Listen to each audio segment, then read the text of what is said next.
We want to welcome you back to another episode of Between Us and Y'all. I'm Yasmin. I'm Nafis. And this is Between Us and Y'all, a podcast created for mothers and their young adult sons to have healthy conversations. Today we have some guests that we're going to be introducing shortly, and we are grateful for them being here. These are some friends of mine. Well, I met the mom in Cuba, actually, and I'm grateful to still be connected to her, an amazing mom. And if you all can go ahead and introduce yourselves, starting with Mama, please. Okay, how you doing, guys? My name is Isylah Haynes, and I am a mom of 5. And on the line, we have my 2 oldest sons, Kaysean and Najee. All right. Okay, thank you both for being here. Like I said, I met in Cuba. We had a great time together, hit it right off, and we are still connected. I'm grateful for that. Normally on every episode, we give some time to advertise for local businesses or Black-owned businesses. Luckily, this whole family is a bunch of business owners, so we're going to allow them to share some information about their businesses, and how you can be in contact with them. That sounds good. Well, my name is Najee. I'm into music and, understanding the music business. And, I write. I'm a publisher and audio recorder as well. If you want to reach me, you can reach me on Instagram at SmoothJ and on Twitter at OneSmoothJ, SMOOVEJEE. And my music is also on iTunes at SmoothJ as well. Everything is SmoothJ for me. So yeah, that is my business. And what type of music do you do? Rap music, hip hop. Okay, that's what's up. Yeah. Yes, conscious/soul music. Like that. Very nice. I guess it's my turn. So I'm Kaysean Woods. My brand is Authentic Cloth with a K. My purpose behind it is really just being connected with the community. Everybody has their own type of way of being authentic. So I feel like the pieces and collections I come up with, that will help identify each person on what kind of person they are. Oh, I like that. And also, bringing in certain heritage stuff, just so people get some type of knowledge on, the African background or, just any culture, But that's really the mission behind the clothing line. But you can reach me at Authentic Cloth on Instagram, Facebook, and I don't have a Twitter, but yeah. I do have a summer collection coming soon, so I get you guys, if you're interested, you can look out. Yeah. You can also. The last thing you said. Go ahead. I'm sorry.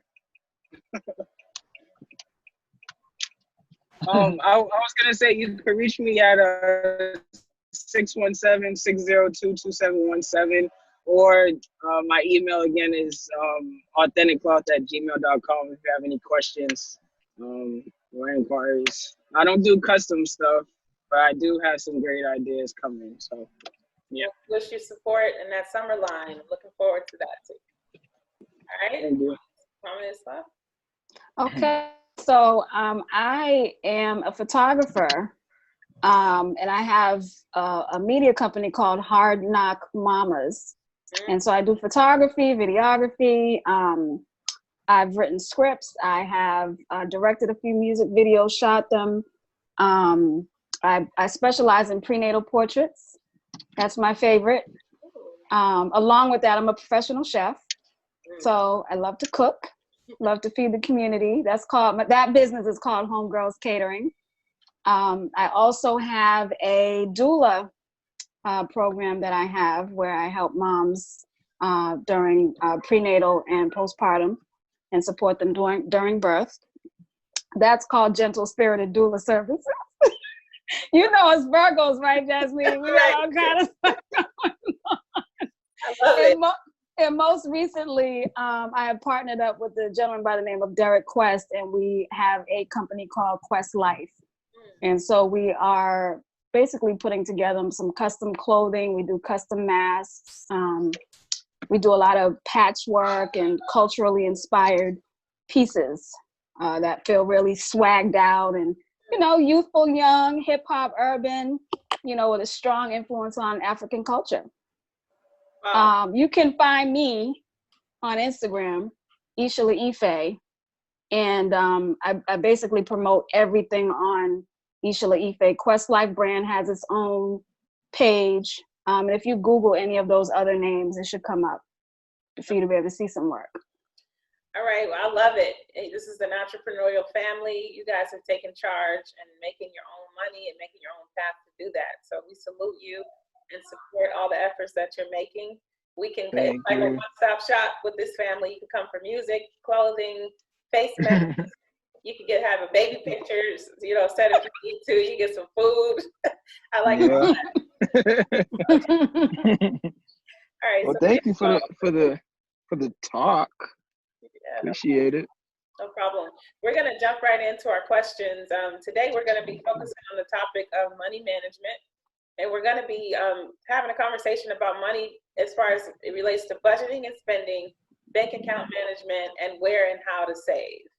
I know as entrepreneurs, you guys come across money all the time, you know, in different forms, whether people are paying online or with cash, you know, and it's important for you to have an idea about how you're going to spend, you know, if you own your own business or how you're going to save.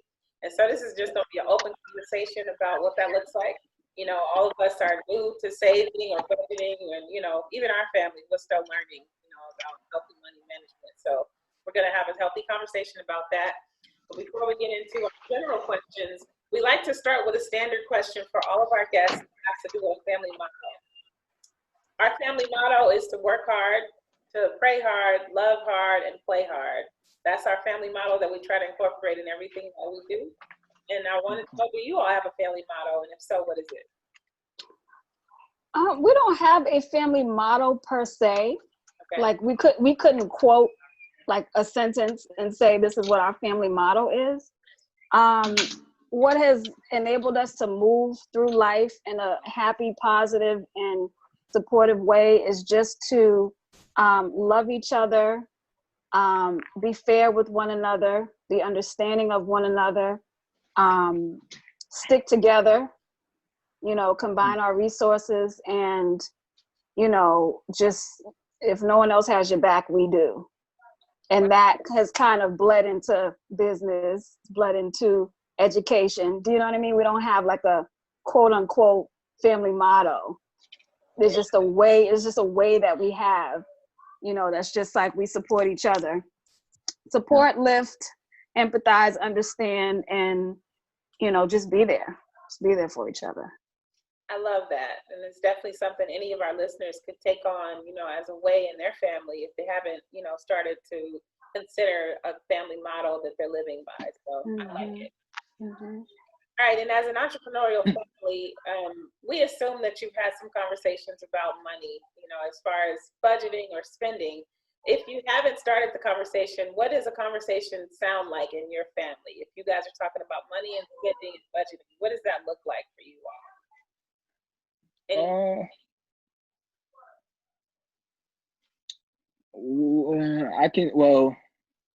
I mean, you know, it's kind of like, you know, be smart about, you know, your money, you know, that's, you know, make sure you eat, make sure your bills are paid. You know, the essential bills are paid first. Make sure those are out the way first. And then after that, it's kind of been, you know, investing in your business and invest in what you're doing. And, you know, try to enjoy your money as well. Yes. Because you don't want to be making money and not enjoying it. So, you know, buy yourself some things here and there. And, you know, eventually, hopefully we'll come across an abundance of something. And, you know, the objective would probably change from there, most likely. But, you know, it's kind of just been that, really, from what I understand it to be. That works. Yeah. Anyone else? I'm gonna try to. I'm trying to give the boys a chance to talk because I talk a lot. Okay. Go ahead, Kay. Yeah, I recently just had a conversation similar to this topic with my mom probably like 2 weeks ago. And really to sum it up is, if nobody's going to invest in you, you got to invest in yourself. So, you know, as long as you invest in yourself, you're not guaranteed, well, long term, you're guaranteed max profit, you know, but as long as you're investing in yourself, that's the best thing to do as far as entrepreneurship. Right. You know, because the next person is not going to do as much, especially if their head isn't headstrong on your idea. So for you being the believer of your brand, you know, like I said, the best thing to do is to invest in yourself. And that could bring you a long way. Yeah. So, Like that. You know, I always want them to consider saving, putting some money away, because you just never know when you're going to need an extra something. Yeah. You know what I mean? So it's like, make all the money you can, but make sure that you're putting something away, you know. And like you said, to invest in yourself, like I don't shy away from a big purchase if it means it's going to generate more money for my business. You know what I mean? Like I don't flinch at investing in something that's going to allow me to grow 20 feet higher. You know what I mean? Yeah. So that's mainly what I push with them is save, you know, and with myself, always have a jar. I have a jar that I will just drop money in still to this day. Even though I've got 3 bank accounts, I always have a jar where I'm just depositing money. I'm depositing money. So I can never be without, you know, and I'm sure that's probably what do you call it? A form of self-preservation, having 5 children. You know, I'm always afraid that I won't have anything. So I'm always just trying to ensure that there's always going to be something. And whereas they don't have any children yet, I just want them to get into that way of thinking before they, you know, become parents and husbands, and, you know, just always put something away. You know, never want to be put in a position where you don't have anything. I like you that. know. So to just keep building, you know, you invest with the mind of continuing to build. You know, don't stop there. Just keep going. Let nobody take you off course. You know. I like that. So that's in a nutshell. I have a lot of conversations with them around money, and they may not be structured conversations, like intentionally structured conversations, but it's always around, okay, what are we going to do with this money? How are we going to invest it? You know, what are we going to do that's going to put us in a better position, you know, than we're in right now. I like that. And every family has non-traditional ways of approaching any topic, you know, so it sounds like you all have gotten very accustomed to having conversations about money and making sure that when you bring something in, you put something aside. That's a very good habit, you know. And so any of our listeners who I can see everybody. Cool. Okay. I don't know how to work this thing. For anyone that has not started saving or just putting a little bit aside, it doesn't have to be the same amount, you know, or maybe you set a same amount that you save every month. You know, it is a good idea to make sure you have something that you're putting aside, and it's part of your regular practice, not something you do only when you panic. So Absolutely. a very good habit. Nafis has us on our next question. The next question is, as business owners, our listeners may assume that your young men are expected to automatically work for the family businesses. Was there an open conversation about the option to do so? Or was it assumed? Who want to go first? You go ahead, son. Can you repeat that one more time, please? As business owners, our listeners may assume that your young men are expected to automatically work for the family businesses. Was there an open conversation about the option to do so, or was it assumed that it would just happen? Is it assumed that you're going to work for your mom and dad or whatever businesses your parents have, or are you free to just, not do that? Well, my thing is like, not really on my end of the business. It wouldn't be like, they have to work for me, or it'll be more so like, when it's all said and done for me,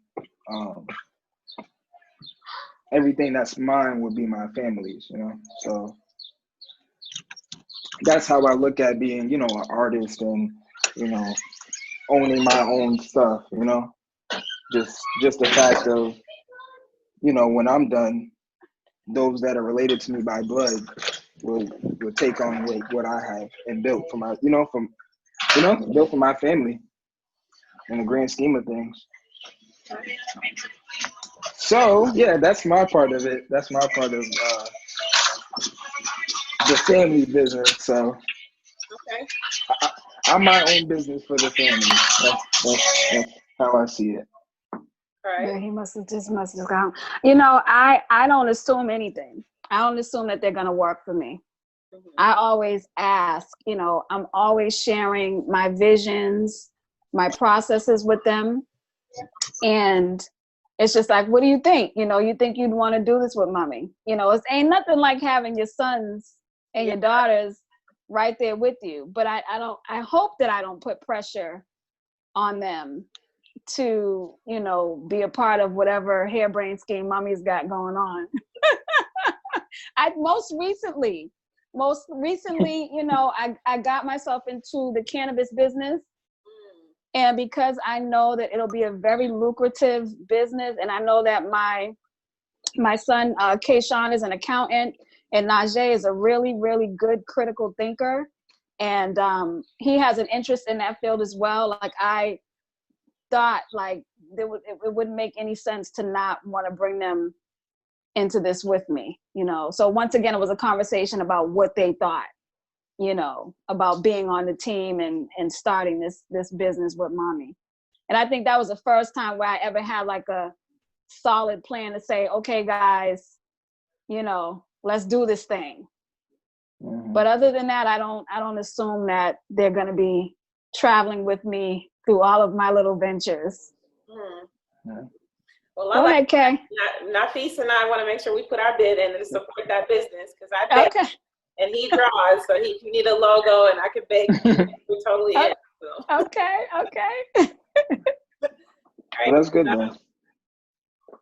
Kaysean, did you have a thought on that?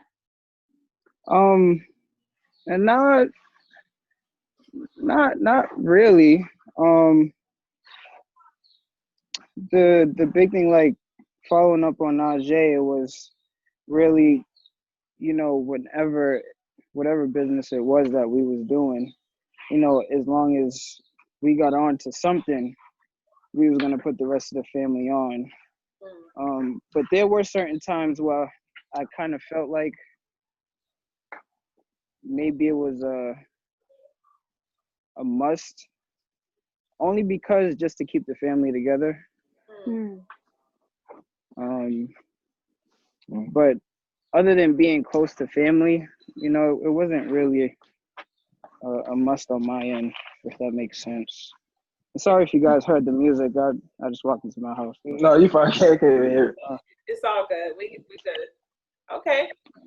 Yeah. So as a family, what does budgeting versus spending look like for you all? And is that something you all talk about together, or is it something you just deal with separately? I'm probably the worst. Like, I budget pretty well. Like, I can budget if I want to, but as far as spending, I have a hard time with spending on myself. Like, I don't remember the last time I went shopping. Like, for example, if I get, I don't know, $1,000 and somebody says, all right, this is yours, and you know, for example, a stimulus check, for example. Say you get a stimulus check and, you know, I automatically think music. So that $1,000 is literally in my mind going right to marketing or, you know, promotion or buying a program. It's literally, everything literally goes directly to music for me. So as far as spending, I never really spend on myself, which isn't really good, but I can't even help it because I'm so invested in becoming, you know, what I want to become musically. So. But it kind of sounds like you are spending on yourself if you're investing into your craft. Oh yeah, for sure. You know, Different way of spending on yourself. Yeah. Like that. Anyone else? Like me, I'm the total opposite. So, not saying that. It's been a while since I shopped for myself, but you know, I like different things. So I tried, you know, to spend money on myself, but now it's like, now I'm learning to put the business first. So, you know, really, it's the budgeting and spending is I just had it in my head. Oh my God. We can come back to you. Let's let your mom go and then we'll come back to you. Think about it. Yeah, you know, I try to put aside a certain money per paycheck for certain things. No, like I try to well, not I try. I try. I save $2 a week out of my check. That is like in the bank saving. Don't. In addition to that, I'll say, okay, I can spend $50 on the business this week, or I can spend $20 on pizza for the kids this week, and then everything else is going to be allotted for whatever it's specifically for. I just want to have control over my money, you know. And so, you know, the kids are talking about they don't have. Well, Najee's talking about he doesn't really splurge on himself. I think that's what he meant to say. Splurging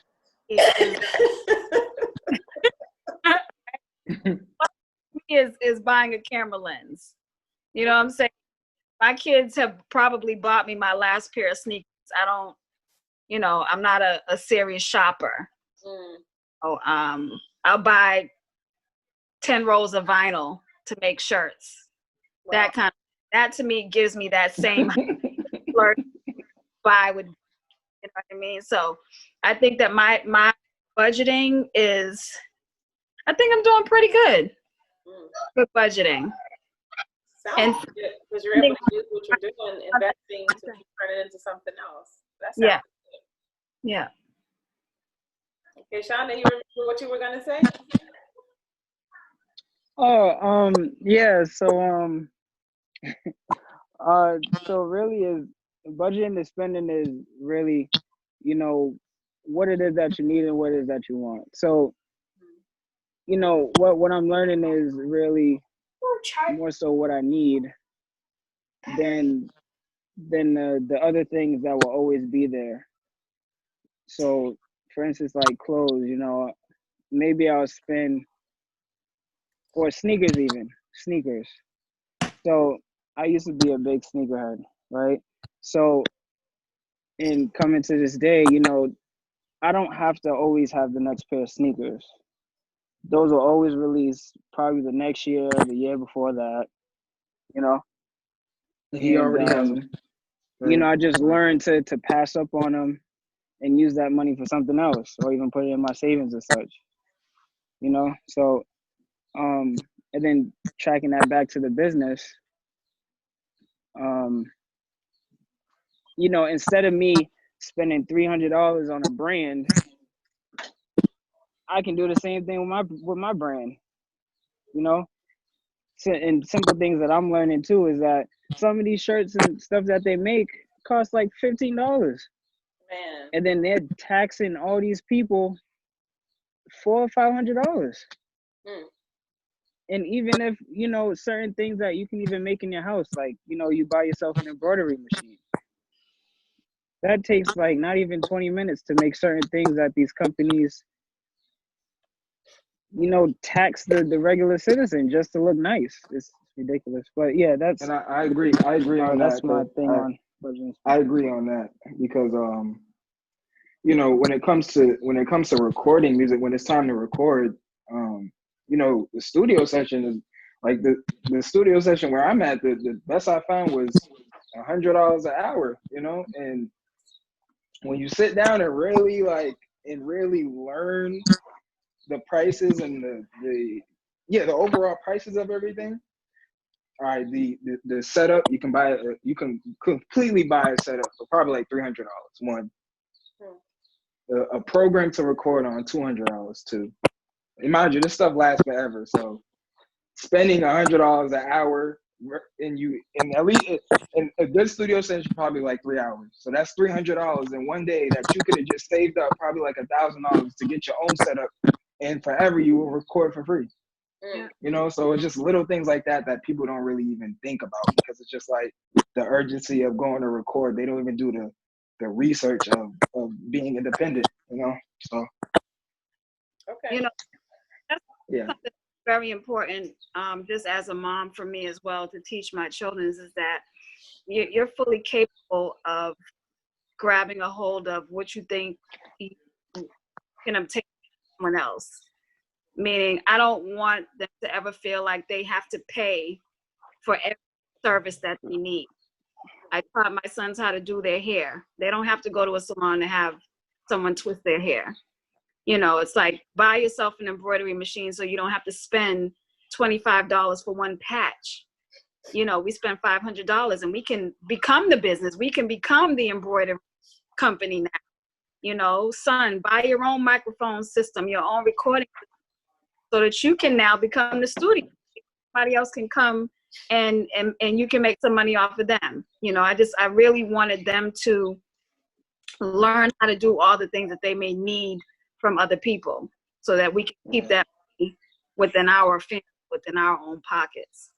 So that's a major thing for me that I wrong with them. You know, so crazy, Mom. There's an artist, and I won't say his name, but there's an artist out, and he's been out for like forever. And he's just now buying a recording setup. Like he's never bought himself a recording setup. Like he's always went to the studio based on, you know, his group. You know, he's always just went to the studio, but he's never until quarantine had his own setup. So it's very important to get your own setup and learn, you know, how to work for, you know, how to work it, you know. Yeah. I found that interesting though, because I'm like, wow, you've been in the game for 30 years and you never, you know, bought yourself a microphone to record. I'm glad he learned and now he's taking advantage of, you know, taking control of recording things. We're almost out of time, but we are going to try to get through two last questions. Nafis is going to bring us into our last question. One of the questions is, you encourage your young men to pair themselves with friends, mates, etc., who have similar views of saving and budgeting that you have encouraged as parents. Wait, say it one more time. Sorry. Do you encourage your young men to pair themselves with friends or mates who have similar views on saving and budgeting? No. Okay. I tell them to pair it with each other. Like I want them to. I don't feel like there's just this certain dynamic with family and brothers. You know, like brothers, you all need to use each other to come up. If you don't know it, go out there and learn it and bring it back. If you don't know it, go out there and bring it back. Grab a hold of each other's arms and come up together. All we need is each other. That's just kind of how I brought them up. I don't tell them to go to their friends. I like that. All right, any feedback on that? Yeah, I think you muted. Okay. Well, personally, I think for those who don't have brothers and sisters, you know, there's always that, like, not saying for the people that go searching for friends and stuff, but there's always that one selective person or two that kind of grabs the same mindset as you. Like, I have a friend in Boston, his name's Javion. You know, that's, if I'm not talking to Najee, I'm talking to him about some of the, or my mother, I'm sorry. you know, I'm talking to each of them to kind of like pick out my brain and see where, you know, the next step is. So to answer your question, I think it's kind of a yes and no depending on like your relationship with that person. Okay. You know, because there's always that one bad apple, you know, that's not really there to help you, more so bring you down, but seem like they're trying to help you. But you know, I like that. yeah. I like those answers. You guys are a solid family, and your answers are inspiring. Like, I'm learning a lot. I've learned a lot from your feedback, and you raised some really powerful young men who are going to be excellent husbands and partners one day. And as we get ready to close, I just want to ask for one piece of advice from each of you that we haven't touched on this topic. You can just give us 30 seconds each, some advice that we haven't touched on this topic of saving and budgeting for our listeners. Anybody? Well, Go, Najee. Okay, saving and budgeting. Okay. 30 seconds. All right. Okay, my take on budgeting is, you know, budget. So, you know, budget for security and also, you know, budget for, you know, futuristic terms, you know, like investing in yourself, keep investing in yourself, even if you don't know where it's gonna go, where you're gonna lead to. Keep investing in yourself, keep investing in yourself. You don't know what you'll wake up to the next day. You don't know what'll happen for you. You know, just keep investing, keep believing in your product. Because if you got to believe in your product first, that's number one. You always got to believe in your product. It don't matter if it's 1 year, 2 years, 3 years, 5 years, 6 years, 10 years. If it's not bubbling the way you want it to, you got to keep believing in it, because eventually, if you keep investing it into it, it's gonna work. You know, that's just the way of life. It's gonna work if you believe in it and keep feeding it. You know, keep feeding it. All right, we gotta get ready to close out. Let's get 30 seconds. Isylah and Kaysean, what's about that? I'll say quickly, save more than you spend. Okay. Kaysean? Just watch how you spend, I guess. Buy the things that you feel you need, and you know, hold on to the money that you feel could wait. Things that could wait. Yeah. And save your change. All right. All right. We want to thank you all for being here today. We learned so much about saving family that's both businesses and entrepreneurs and families. We're going to make sure that we share a link to any of the businesses that you have so people can order from you.